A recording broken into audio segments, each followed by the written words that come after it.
Para a psicanálise, Narciso é tudo. Narciso está nas nossas relações, está na maneira que a gente enxerga o mundo, está nos nossos gostos e nos nossos desgostos, no amor e no desamor. Tudo é um ato narcísico. Do Freud, bem, falar de Narciso está na moda. Você tem as grandes celebridades, né, falando sobre narcisismo e popularizou tanto que foi para sofrência. E a gente tem Maiara e Maraísa cantando Seu Narcisista. No senso comum, ele é narcisista com egoísta. Quando a psicanálise vai falar de narcisismo, 3 maneiras diferentes. E, em primeiro lugar, quando ela vai falar como uma estrutura imprescindível na formação da psique e na construção da autoimagem. Então, a primeira é uma construção do ego, ela é uma construção da personalidade, ela é uma construção daquilo que a gente é e da nossa relação com o outro. Um narciso saudável, que significa o quê? A maneira que eu admiro a mim mesmo, a maneira que parte da libido caminha em direção ao meu próprio ego, essas coisas é que fazem você ter autoestima, você ser uma pessoa confiante, você ser uma pessoa segura. O problema de morrer é que se eu morrer, eu vou parar de existir. E se eu me amar demais, eu não vou querer parar de existir. Porque como posso eu não existir se eu amo existir? Então o que é? É um narciso saudável. Todos nós temos narciso. Todos nós temos um ego formado a partir das imagens que os outros nos dão sobre nós mesmos. É isso que é narcisismo. Narcisismo é a minha relação com o outro formou conceitos a meu respeito, a minha autoestima, a estruturação do meu ego, e eu comecei a ter um prazer na minha própria imagem. E esse prazer na minha própria imagem, a gente vai chamar de narciso. Aonde a gente sabe quem a gente é? Pelos reflexos emocionais e relacionais que no outro. Na minha relação com o outro, me fez entender quem eu sou. Quem não tem um narciso saudável é uma pessoa insegura, é uma mulher que se coloca num relacionamento abusivo. O conteúdo sobre si mesmos que se formaram através dos reflexos da relação com o outro. Quando a gente fala num segundo momento, é um traço. Qual a diferença de traço e de transtorno, né? Que traço é uma coisa que não é só aquilo, não é engessado, é flexível. Então, são pessoas que eles gostam de atrair atenção para si. É um traço muito forte dos artistas. Então, esse traço de ser exibido. Você sabe que outro dia eu tive um insight na minha terapia? Eu adoro o microfone, né? Adoro o microfone. Eu não tenho medo de palco. E eu não tenho medo de que as pessoas me vejam. Eu não tenho medo de filme, de vídeo, de televisão. Eu não tenho medo. Para mim, quanto mais gente me admirar, melhor. O que é isso? Narcisismo. Mas não é o transtorno narcisista ainda. É narcisismo. Pessoas que têm prazer numa admiração. E eu, na minha análise, acessei uma memória. Como eu era muito sozinho, eram aquelas casas do interior e no fundo tinha galinheiro. E aí eu brincava com as galinhas, sabe? Mas uma das coisas que eu mais gostava era amarrar todas as galinhas e colocava elas sentadinhas assim como num banco. Eu subia num toco e eu tinha um violãozinho e eu ficava batendo o violãozinho, cantando inglês, enrolando a língua. E quando meu pai, minha mãe, minha avó passava, eu cantava mais alto ainda. Aí eu falei, gente, é isso. A energia de eu ser exibido é a energia daquele menininho de 2, 3 anos com o violãozinho cantando. Como é que a gente chama isso? Traço narcisista. Ó, Narciso é a construção da autoestima. Narciso é um traço de personalidade. Terceiro, transtorno obsessivo narcisista. A ausência de empatia pelo outro, o libido é direcionado somente para o ego. Nesse primeiro momento, do narciso como autoestima, isso tem a ver com o amor próprio. Nesse segundo momento, que é um traço de personalidade narcísico, tem a ver com os outros me amarem. Nesse terceiro, que é o transtorno obsessivo narcisista, tem a ver com os outros me amarem e eu não amar ninguém, a não ser a mim mesmo. Nós podemos e nós temos que amar a nós mesmos. Tudo bem você amar a si mesmo. O problema é você ser apaixonado por você mesmo. A paixão é um transtorno obsessivo. Você não para de pensar naquela pessoa, você pensa nela o tempo todo. A melhor coisa é quando a paixão começa, a segunda é quando ela termina. Porque daí você vê se você gosta, se não gosta, se ama, se não ama. Porque ninguém dá conta de viver o tempo inteiro na obsessão da paixão. Você pega, levanta de manhã, escreve lá para a pessoa que você está apaixonada. Ai, bom dia, bom dia. Aí você vai trabalhar, daqui a pouquinho você diz, ai, eu tenho que olhar se ele ou ela respondeu. Ai, não respondeu, ai, que ódio, você não para de pensar naquilo. Aí você fala, ai, por que não me responde? Eu vou perguntar de novo. Você tá bem, mas vai pensar que eu tô muito na dele ou na dela, vou sufocar, vai encher o saco. Não, e você fica o tempo inteiro nervoso por a gente no telefone. Fica conversando na madrugada, 1, 2 horas. Daí você diz, ai, então tá bom. Então vamos desligar? Lembram disso, não? Eu sei que faz muito tempo que vocês ficaram apaixonados, vocês têm que forçar a memória. Tá bom? Aí você chega, então tá bom. Então desliga. Não, desliga você. Não, desliga você. Não, desliga você. Ah, então vamos fazer o seguinte, vamos contar até 3 e nós dois vamos desligar junto, tá bom? 1, 2, 3. Cri, cri, cri. Você não desligou. Véi, não, fala sério, quem dá conta de viver assim, cara? Nós temos que nos amar. Mas quem tem transtorno obsessivo narcisista está apaixonado por si mesmo. Só tem ele, não pensa mais em ninguém sem ser ele. Tudo é para ele e não sobra espaço para amar o outro. Deu para entender, gente? Deu? Então é um transtorno psicopata. É porque a gente tem a ideia de que psicopata é o serial killer. Mas não, psicopata é qualquer pessoa que não tem empatia pelo outro e o que importa é a si mesmo. A sociedade precisa dos psicopatas para funcionar. Ou você não tem que ter na empresa uma pessoa que demite sem sentir dó. Ou você não tem que ter um policial que o importante para ele é a lei. E ele não tem nenhum tipo de empatia pelo outro. O importante é cumprir a lei. Ele é um psicopata em nome da sociedade ou em nome da lei. Porque o psicopata é só uma maneira de sentir o mundo. Quem tem transtorno obsessivo narcisista, todos os impulsos vão em direção ao ego. Só que apesar dele ser um psicopata, e uma das características do psicopata é que ele sempre mata ou a pessoa ou parte delas. Exemplo, se você teve um relacionamento com um psicopata, ele vai matar alguma coisa sua. Ele pode não matar a sua vida, mas ele vai matar suas finanças, vai matar sua autoestima, vai matar sua decência, vai matar sua relação com os amigos. Quem passa por um psicopata sobreviveu. Ou nós nunca tivemos aquela relação onde a gente diz assim, essa pessoa nunca me amou. Ela amava que eu a amasse. Esse é o transtorno obsessivo narcisista. Só que tem diferença desse tipo de psicopata que é o psicopata narcisista. Porque enquanto os outros psicopatas matam você ou matam partes de você, o transtorno obsessivo narcisista não quer te matar. Ele quer que você morra por ele. Que é um outro ato. Ele não quer te matar, ele quer que você suicide, que você morra, que você esteja disposto a morrer por ele. Ele tem um tipo de uma métrica. Aquele cara que, num primeiro encontro, ele não te dá uma flor, te dá uma floricultura. Que depois de uma semana, ele não te dá um mimo, ele te dá um iPhone. Corre, não vai ser de graça.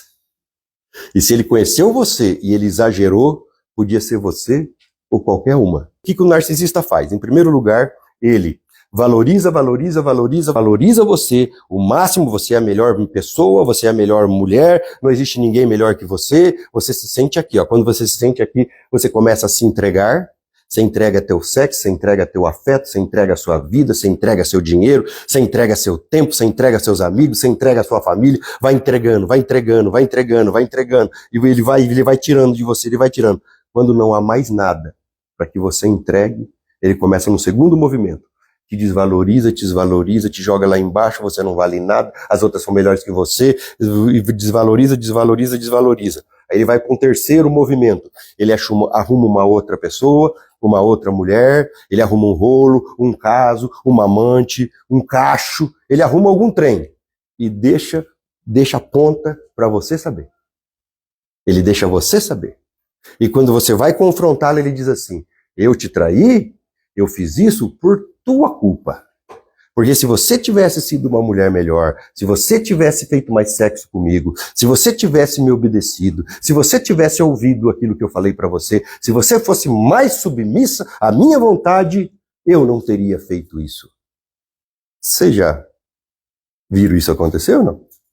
O Freud, ele usa o mito de Narciso para retratar a tendência que o indivíduo tem de se alimentar pela paixão por si mesmo.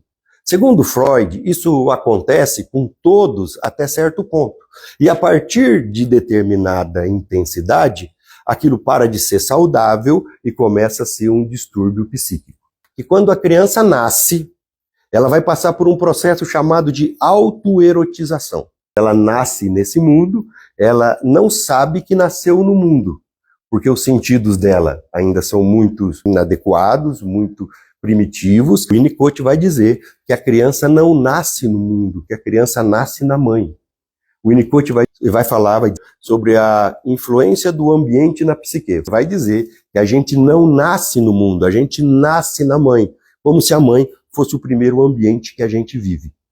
Nesse momento em que a criança, até 3 meses, ela não tem nenhum tipo de interação com o mundo. O mundo dela é a mãe e toda a libido está dentro dela, não está fora dela. Tudo que ela faz por ela.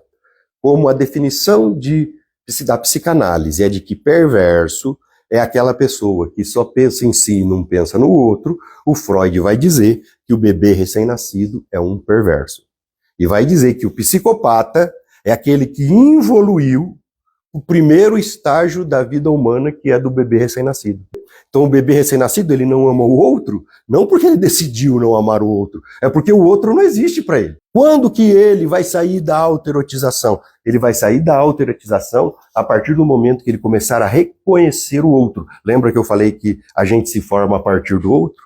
Mais ou menos uns 3 meses de idade, ele começa a olhar nos olhos. Para nós, seres humanos, os olhos têm uma importância imensa. Ele olha nos olhos e sorri. Quando ele sorri, ele saiu da autoerotização para o narcisismo primário, o primeiro movimento do narcisismo. Deu para entender, gente?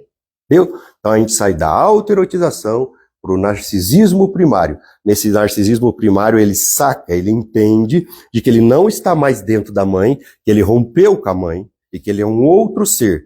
Como ele é um outro ser, ele vai querer trazer essa mãe de novo para perto dela. Aí começa o processo de educação e eu agrado esta pessoa e ela me gratifica me dando algo. Eu não a trato bem e ela me tira algo. A gente começa o processo de educação na vida, que sempre é um processo de recompensa e castigo, não é? Então é como se a criança entrasse nesse primeiro movimento, que é do narcisismo primário, que ele reconhece o outro. O segundo movimento, que é o secundário, é quando eu preciso que o outro me ame. Aí a gente vai para o narcisismo secundário.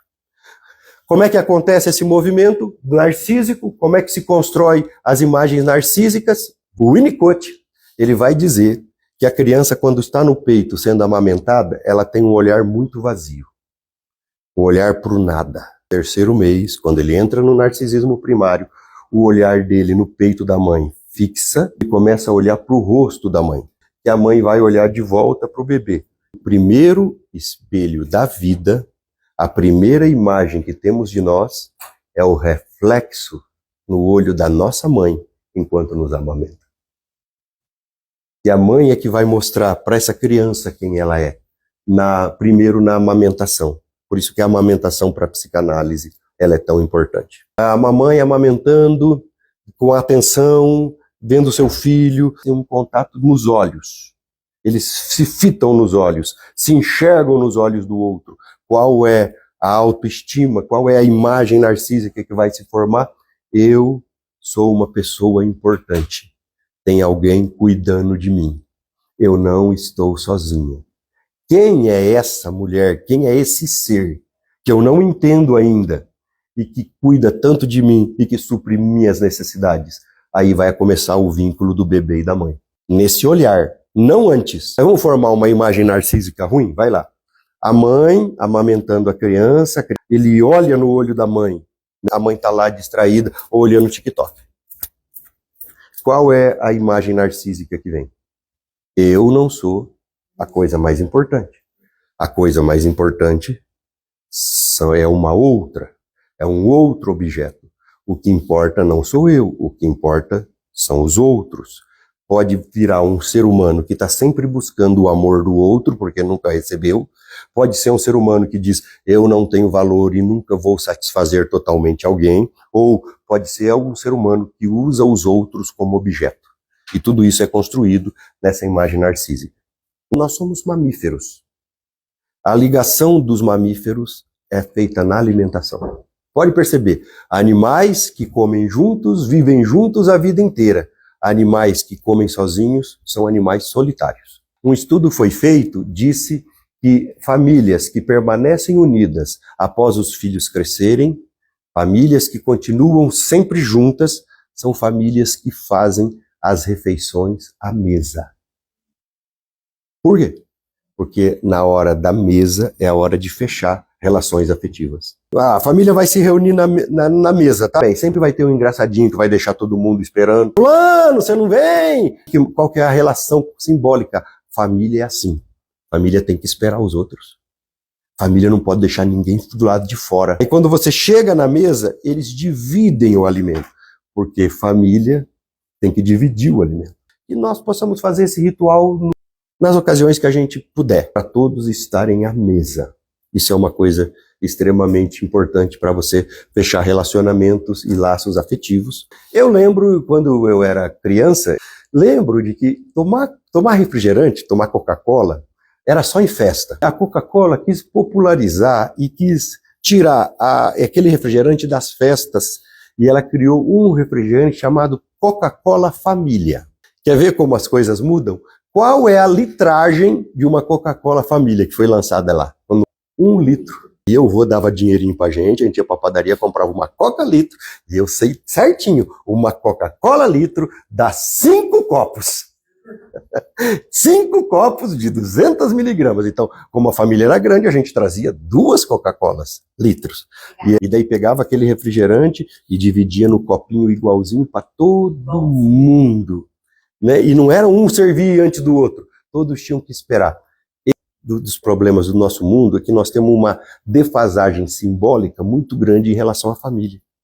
Essas coisas são conceitos que iam formando uma relação afetiva. E a psicanálise vai dizer de que o que nós somos é um reflexo das imagens que os nossos cuidadores deram a nosso respeito. Vocês já foram numa casa de espelhos maluca? São espelhos que a gente pode chamar de defeituosos, certo? Porque, exemplo, são espelhos em que o formato do espelho vai dar um reflexo sobre você. Você vai se ver gorda, mas você é gorda. Você não é gorda, mas você se vê gorda. Nesse formato você vai se ver magra. Você vai se ver baixa, você vai se ver monstruosa, mas você não é monstruosa. O que a psicanálise vai dizer é que no afeto, na crítica, na atenção, na relação, isso vai nos dando imagens sobre nós mesmos. A imagem pode ser dada no elogio, a imagem pode ser dada na crítica, ou até de forma subjetiva. Vamos imaginar um casal que está brigando o tempo inteiro. E a criancinha tem 3, 4, 5 anos. E ela olha para o rosto da mãe, a mãe está sempre brava. Ela acha que a mãe está brava e ela é culpada de alguma coisa. Porque o mundo inteiro existe por causa dela. Uma mãe, um pai, exemplo, que está em depressão. E a criancinha de 4, 5 anos chega com alegria para o pai. E o pai está com a cara fechada, tá triste, está doente. Para a criança, o pai está bravo com ela. E ela não é suficiente para trazer alegria para o pai. Porque ela tem a fantasia de que a única coisa que o pai e a mãe precisa é ela.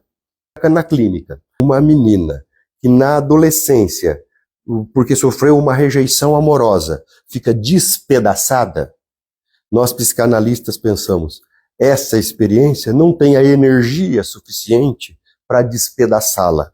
Esse despedaçamento faz parte de uma reprodução de uma memória mênica, de uma memória que ficou lá atrás, onde ela também foi despedaçada. E ela está só revivendo, novamente sendo rejeitada e lidando com uma rejeição da infância. Desenho onde uma menina chegava, encontrava o rapaz com um buquê de flor, dando um chaveco, uma cantada. Ele chega para ela e diz, eu vou te fazer a mulher mais feliz do mundo. É uma boa cantada? Boa cantada. É uma boa cantada? É, não é? É uma boa. Não é das melhores, mas é uma boazinha. Tá bom, tá. Ela olha para ele, sorri e diz: mas eu já sou. Eu já vim assim de casa. Uma criança feliz. Agora uma adolescente feliz. Aí ele chega e diz assim: ah, então agora você estragou minha cantada, eu não sei o que dizer. Aí ela diz para ele: a gente não pode só se conhecer e ver o que vai dar? Aí ele fala: tá bom. E os dois saem de mão dada. Deu para entender? Deu. Ai, eu vou te fazer a mulher mais feliz do mundo. Ai, que cantada maravilhosa. Ai, que homem. Por quê? Porque ela é tão carente que ela precisa disso, porque aquilo só pode fazer ter efeito se ela tivesse sido carente na infância. Deu para entender? Como se fosse uma reprodução, uma compensação, né? Aí, como a natureza ela é lazarenta, porque a natureza às vezes ela prega peça com a gente, não prega? A natureza ela tem todo um processo biológico, emocional para fazer esses processos. Exemplo, você tem uma menininha que é muito carinhosinha com o pai.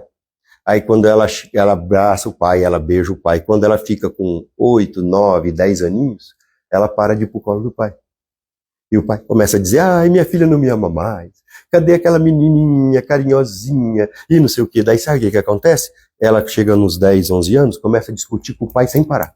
Porque você não dá atenção, porque você não me ama, porque você não deixa eu fazer as coisas, porque você não é amigo. Briga, briga, briga, briga, briga, briga, briga, briga, briga, briga, briga, briga. Aí o que vai acontecer? Ela vai achar um Zé Ruela, um Zé Orelha, que dá um pouquinho de atenção para ela.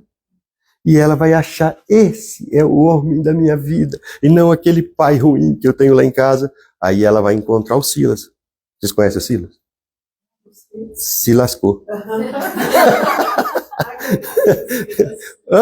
Então, ó, seguinte, pessoal, ó, os carentes só se ferram. É verdade. Ainda bem que a gente não é carente aqui, todo mundo é muito seguro. Os carentes só se ferram. Por que os carentes só se ferram? Porque eles criam afetos irreais. E afetos fantasiosos, tipo assim: eu não amo esta pessoa, eu amo o que eu preciso que ela seja para mim. Aí eu crio um personagem, eu crio um trem, e o que acontece? Os carentes, eles entram de cabeça e racham a cabeça. Os ausentes se entregam totalmente e se ferram, porque eles não amam, os carentes não amam só por amor, eles amam porque precisam.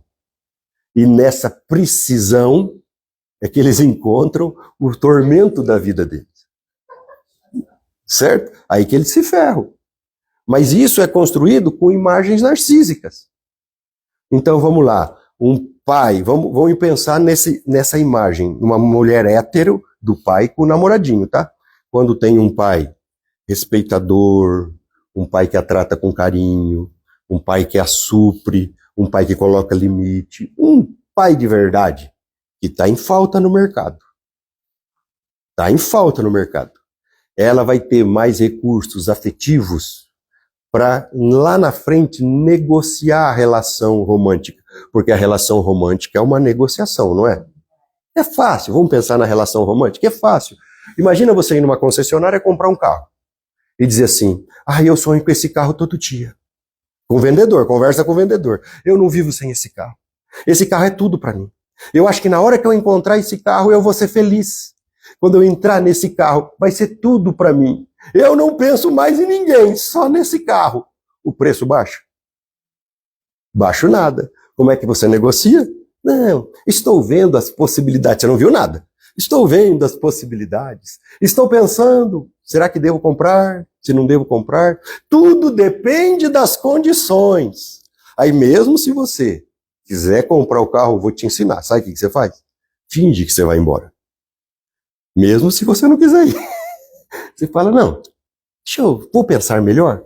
Faz assim. E eu estou pensando de visitar outros lugares e ver outras lojas. O vendedor olha para você e diz: para! Espera! Deixa eu falar com o gerente. É tudo fita, ele já sabe de tudo. Aí ele vai lá, fica com o gerente uns 5 minutinhos, 4 minutinhos, você fica ali. Aí ele volta e diz: eu tenho uma proposta para a gente fechar agora. Você nem sair daqui. Falou, qual? Eu te faço tanto, te dou o tapete, te dou o IPVA, te dou o tanque cheio e um cafuné. Se você disser assim, ainda não tá bom, ele te dá mais. Assim é a relação afetiva. Na hora que a pessoa que você gosta perceber que você está aqui na mão dela, que você é a última, que ela é a última bolacha do pacote, a última Coca-Cola do deserto, apesar da última Coca-Cola do deserto estar quente, a última bolacha do pacote está quebrada, você está ralado. Por quê? Porque você ficou com pouca margem de negociação. Deu para entender? E essa margem de negociação, eu estou tentando dizer para vocês, é o conteúdo narcísico. É o quanto você acha que você tem valor, que você vale. É pela sua autoestima. Deu para entender? Agora, se você não vale nada, na hora da negociação, se ferrou. Qualquer coisa serve. Bem, aí a gente vai construindo essas coisas. Bem, vamos lá. O Freud, ele chama isso de mito de Narciso. Freud usa os mitos gregos para exemplificar, tá, a sua teoria. E ele vai usar um mito que nós vamos estudar hoje daqui a pouquinho, que é o mito de Narciso, tá? Então, que para a psicanálise, o que é o mito? O mito não é uma mentira, o mito não é uma lenda, o mito não é uma história, mas ele é uma comunicação de caráter simbólico, que procura explicar a origem e significado do mundo, um sistema de pensamento, de cultura, uma forma de sistematização de questões de âmbito de angústia do ser humano em busca do conhecimento, a origem do universo, do homem, do nascimento. Ou seja, o mito são verdades simbólicas contadas através da ficção. Entendeu? Como se fosse um conhecimento residual da humanidade contada através dessa história, que se repete em várias histórias, como se fossem versões. Então, quando você tem uma história contada de diversas formas, em diversas ficções, aquilo é um mito. Deu para entender? Algo que percorre muitos lugares. Então, a gente vai agora para o mito de Narciso. Vamos lá.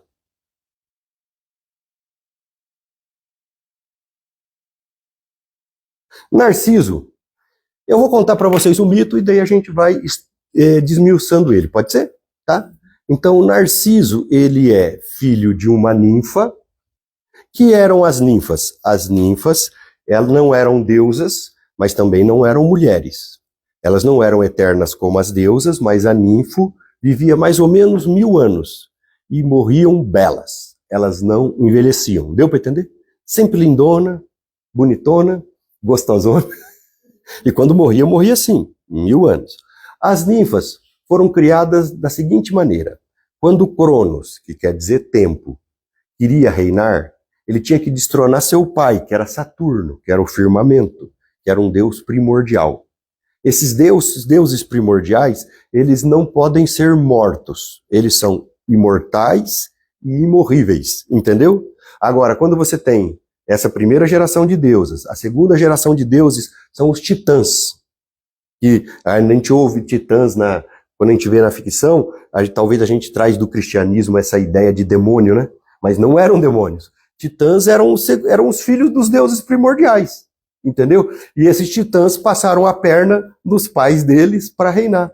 Aí a gente tem a terceira geração de deuses, que é quem? Zeus, Poseidon, Atenas, que também queriam reinar. E daí eles deram um golpe de estado e destronaram os titãs, entendeu? Então todo mundo passando a perna em todo mundo, tá? Então Cronos, que é o tempo, queria reinar. Mas Saturno, que era o firmamento, que era os céus, ele governava. Como ele era imorrível, quer dizer que ele não morria, tá? Ele não importa o que fizesse, o que o Cronos fez? Cronos pegou uma foice, diz a mitologia, e quando os céus estão meio distraídos, ele vai e corta o pênis de Saturno. Ele capa Saturno, entendeu? A partir daquele momento, Saturno perdeu o poder dele. E a partir dali ele parou de reinar e começou a reinar o tempo. Aí diziam os gregos que enquanto os céus estavam fecundando a terra, foram criadas as coisas. Quando o tempo cortou o pênis dos céus, nada mais foi criado. Tudo se transforma. Deu para entender o significado ou não? Sim? Aí como o firmamento, que foi castrado, não encosta mais em Gaia, que é a Terra, nada mais é criado. Porque o tempo começou a reinar e o tempo castrou a criação. Olha que legal. E os cientistas dizem que depois que surgiu o tempo, nada mais foi criado, tudo se transforma, mas nada é criado. Entendeu? Aí, do sangue da castração de Saturno, do sangue desse ato de Cronos, caiu na Terra e se formou os ciclopes, os gigantes e as ninfas. E uma deusa que nós vamos estudar, que é a deusa Afrodite, que é a deusa do amor. Também surgiu nesse momento. As ninfas surgiram do sangue da castração de Saturno. Mas as ninfas, elas tinham a prática de fazerem negócios com os homens e com os deuses em troca de favores sexuais.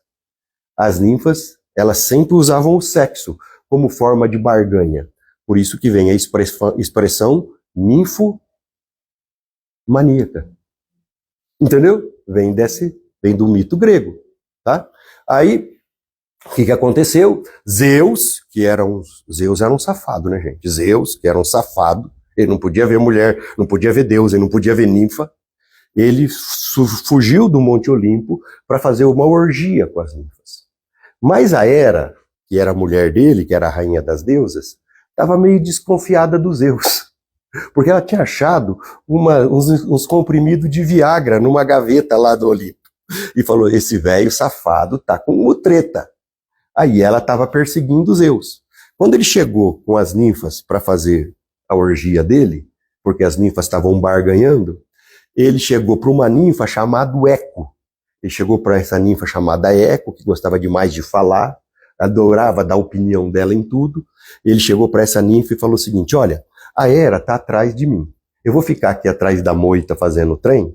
Se a Hera aparecer, você fica falando alto, que daí eu ouço a tua voz e dou o pinote. E quando Zeus está no ato, a Hera aparece. E a ninfa Eco diz, rainha das deusas, Hera, que bom te ver. Não, eu tenho que ir atrás do Zeus, porque o Zeus está com safadeza. Não, vem aqui, rainha das deusas. Nossa, como seu cabelo tá lindo. Você está usando shampoo de sol para ter tanto brilho assim? E não sei o quê. E daí, quando ela, dá licença, quando ela chega lá, ela vê as ninfas nuas, a roupa do Zeus no chão, e o Zeus, tinha se espirulitado. A Hera fica tão brava, ela fica tão com raiva, que ela chega e diz para essa ninfa Eco, olha, eu vou te dizer uma coisa, você é uma talarica, você é uma 7-1, você é uma pistoleira, você não vale nada. E como você não vale nada, eu vou te amaldiçoar. A partir de hoje, você não vai dar a opinião de você em mais nada. Tudo que você disser será só coisas repetidas dos outros. Você só vai repetir o que os outros disserem. Nunca mais você vai ter decisão, você vai ter opinião. E ela amaldiçoou Hera e ela ficou doente. Nessa história, se confunde com a história de Narciso. Vamos lá. Narciso é filho de uma outra ninfa, não é? Narciso é filho de uma ninfa. Quando a mãe dele ficou grávida, ela recebeu um oráculo, uma profecia, dizendo que o dia que Narciso se olhasse no espelho, que ele se reconhecesse e que ele olhasse a sua própria imagem, o seu próprio reflexo, ele morreria. Então ela, como uma boa mãe, chamou as outras ninfas e eles quebraram todos os espelhos. Todos os espelhos foram quebrados. E Narciso cresceu. Só que Narciso cresceu se achando o mais bonito, o melhor, o mais lindo, o mais fodão, o the best. Aí eu pergunto, como que ele se achava o mais lindo se ele nunca tinha se visto? Deu para entender? Se ele nunca olhou o reflexo dele, porque tudo é por comparação. Exemplo, eu olho o meu reflexo e me vejo. Aí eu vejo o Tiririca. Eu falo, não, estou melhor que o Tiririca. Estou mais ajeitado que o Tiririca. Aí eu pego, olho o meu reflexo e olho o Giannichini. Eu falo, estamos igual. Não tem diferença. Tá. Gente, essa risada de vocês destrói o meu Narciso. Destrói o meu Narciso. Se ele nunca tinha se olhado, como é que ele podia se achar lindo? Deu para entender? Se ele olhava alguém, E ele olhava a imagem daquela pessoa, mas ele não tinha dele para comparar. Como ele se achava lindo se ele nunca viu a sua imagem no espelho? Como? Através da mãe dele.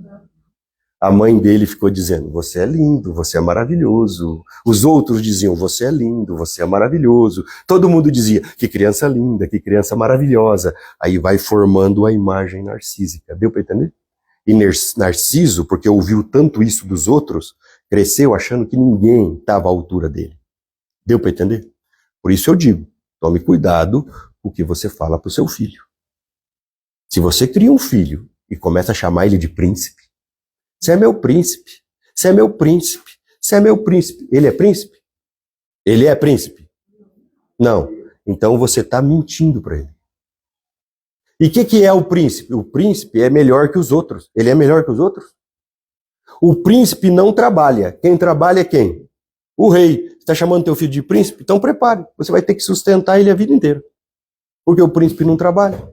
O príncipe tem lei para os outros, que é diferente das leis para ele. É assim para o teu filho? Teu filho é um príncipe? Tua filha é uma princesa? Que precisa ser salva por um príncipe?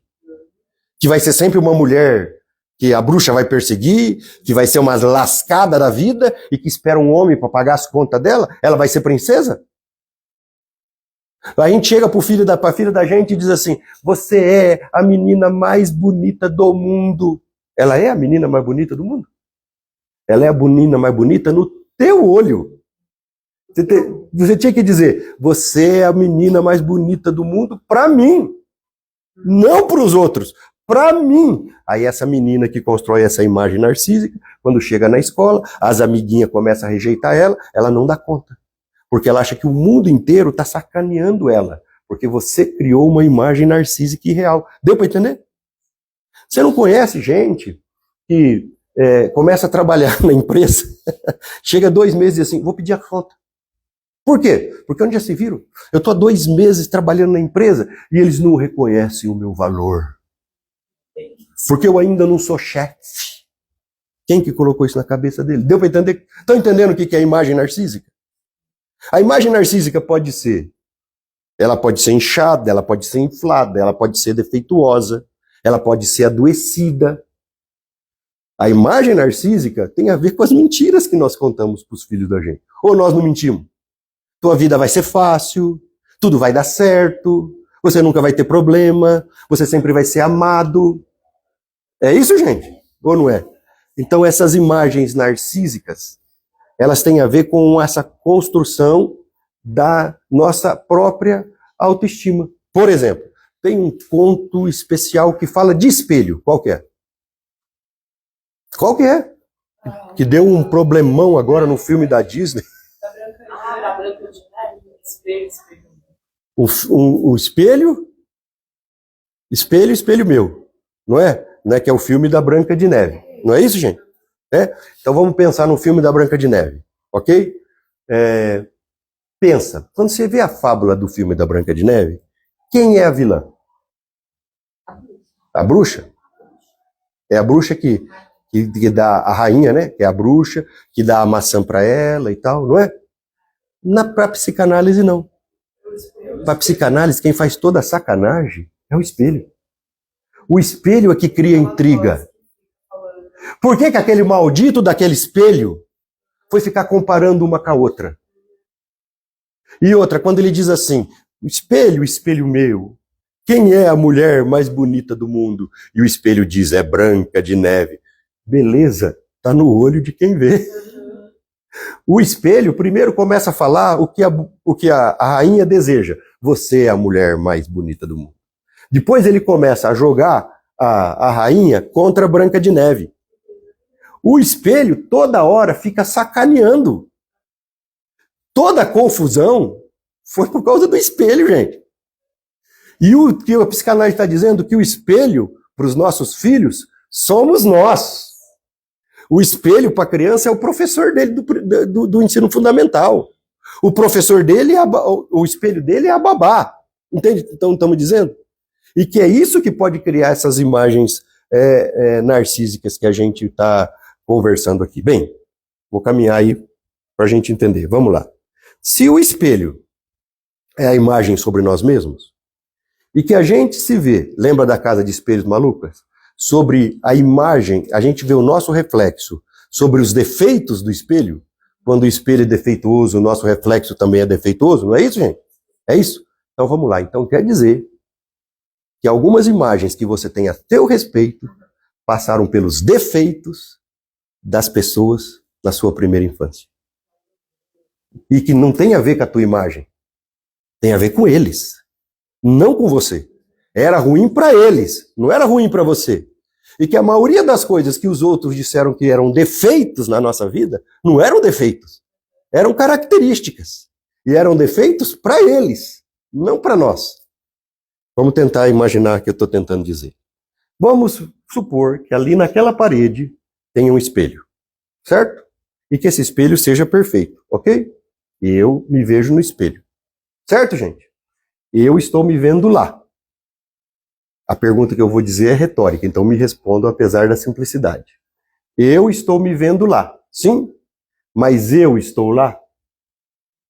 Eu estou lá? Não, eu estou aonde? Aqui. E eu estou me vendo onde? Lá. Mas eu estou lá?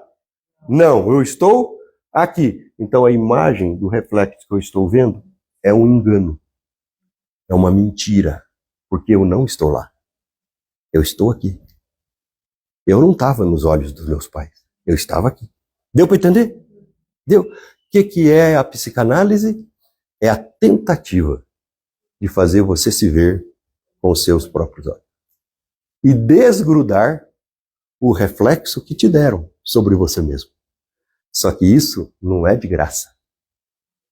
Porque esses reflexos estão grudados com afeto. E cada vez que você arranca um pedaço, dói. Deu para entender? Bem, Narciso cresceu se achando que era o fodão, certo? Aí tinha uma deusa, que eu já falei aqui, que é a deusa Afrodite, que é a deusa do amor. Afrodite tinha o poder de fazer as pessoas se apaixonarem por ela. Ela abraçava alguém e dizia, me ame. E a pessoa se apaixonava instantaneamente pelo poder da deusa. Mas isso só funcionava, só não funcionava se a pessoa já fosse apaixonada por alguém. Entende? Ela abraça Narciso e diz assim, me ame. E o Narciso diz, não. Como? Ele podia resistir ao poder de Afrodite se ele não amava ninguém? Me responde. Porque Narciso era apaixonado por si mesmo. Deu para entender? O Narciso vai para o meio de um bosque e uma moita se mexe, porque tem alguém ali atrás. Quem está ali atrás é a ninfa Eco, que eu acabei de contar a história. A Eco está em depressão porque foi amaldiçoada. O Narciso diz assim, quem está aí? Aí lembra que ela só pode repetir o que os outros dizem? O Narciso diz, quem está aí? E ela responde, quem está aí? Quem está aí? Quem está aí? Ele fala, eu perguntei. E ela diz, eu perguntei, eu que perguntei. É isso que eu estou falando. É isso que eu estou falando. Mas você pensa igual eu. Mas você pensa igual eu. Tudo que eu falo, você fala. Tudo que eu sinto, você sente. Tudo que eu falo, você fala. Tudo que eu sinto, você sente. E ele diz, você é a pessoa certa para mim. Eu te amo, porque eu nunca encontrei alguém que fosse tão parecida comigo como você. Eu te amo, você é a mulher da minha vida. Venha, deixa eu te ver. Aí ela sai para da moita. Quando ela sai da moita, ele diz, você, amaldiçoada por Hera, eu não quero saber de você. Você é um zero à esquerda. Lembra que eu falei do ato narcísico? O narciso é aquele que te derruba e te levanta, para que você tenha a sensação de que é ele que te levanta. Mas, na verdade, foi ele que te derrubou. Deu para entender? Aí, o que acontece? Ela entra em depressão, se sente rejeitada ainda, ela entra dentro de uma caverna e ela pede aos deuses a morte. Aí ela deitada, a caverna cresceu e quem tomou e se incorporou o corpo dela à caverna. Por isso diziam os gregos que quando você chegava na porta de uma caverna e gritava, oi! E a caverna respondia, oi, oi, oi. Era a ninfa Eco que estava presa dentro da caverna. Esses gregos Fumava maconha, não fumava. Tem que estar brisado, velho. Tem que estar brisado para inventar umas histórias dessas. As ninfas foram para os Zeus. E lembra que os Zeus deviam favor para elas? Foi lá e disse, esse menino, olha o que ele fez com a nossa amiga. Eu quero justiça. O senhor tem que punir esse menino, porque ele se acha. Nisso, do lado de Zeus, qual é a deusa que senta do lado de Zeus? Afrodite. Que é a deusa é a deusa do amor, mas é a deusa do amor vingativo. Se você não me amar, eu vou te destruir. Entendeu? É a deusa que não aceita ser rejeitada. Aí ela chega no ouvido dos Zeus e fala, esse menino não tá certo, não. Mas ela queria o quê? Se vingar de Narciso, porque Narciso tinha rejeitado ela. Deu para entender? E o Zeus também já tinha transado com a Afrodite e devia favor para ela também. Aí o Zeus, o que fez? Diz que criou um lago bem mansinho, bem sereno, e parou a água. Aí diz que Narciso se aproximou e ficou olhando o reflexo dele na água. E pela primeira vez, ele viu o seu reflexo. Só que como ele nunca tinha se visto, e ele olhou aquela imagem, ele não achou que era ele. Ele achou que era um ser belíssimo. Ele achou que era uma ninfa do lago. E ela falou, nossa, como você é linda. Como você é maravilhosa. Se eu pudesse me ver, eu acho que eu seria assim como você. E ele abraça ela para dar um beijo. E ele abraça o reflexo dele na água e ele morre afogado na sua própria imagem. Morre afogado no seu amor próprio em si mesmo. Narciso é aquele que se embriaga e se afoga no seu próprio, na sua própria imagem. Entende? Pra gente encerrar, pra gente ir pro café. Gostaram da história, gente? Sim.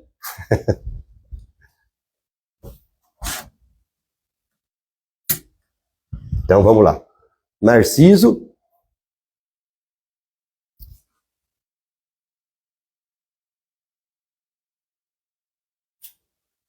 existe uma flor que só existe na Grécia e que cresce só na beira dos lagos.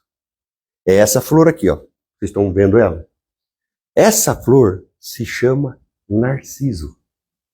Porque diz o mito que quando Narciso morreu embriagado na sua imagem, nasceu essa flor. Isso aqui é uma flor exibida, não é? Tá bom. A palavra Narciso vai dar origem a uma outra palavra no português. Qual vocês acham? Narciso. É o mesmo radical da palavra narcótico. Quando a pessoa está narcotizada ou ela está drogada, ela está num estado que ela está presa em si mesma. Nada importa. Não existe mundo, só existe a droga, só existe ela. Todo o prazer está nela, entendeu? E tem a ver com esse mito, que é o mito de Narciso. Agora eu aumentei o conhecimento inútil de vocês. Brincadeira, dá para contar no churrasco com os tiozão. Você sabe de onde que vem a palavra narcótico? Vem do mito de Narciso que eu estudo na psicanálise. Pessoal, estão gostando da aula? Tá dando para entender algumas coisas, algumas estruturas? Que bom, vamos tomar café e depois a gente volta aqui. Um abraço.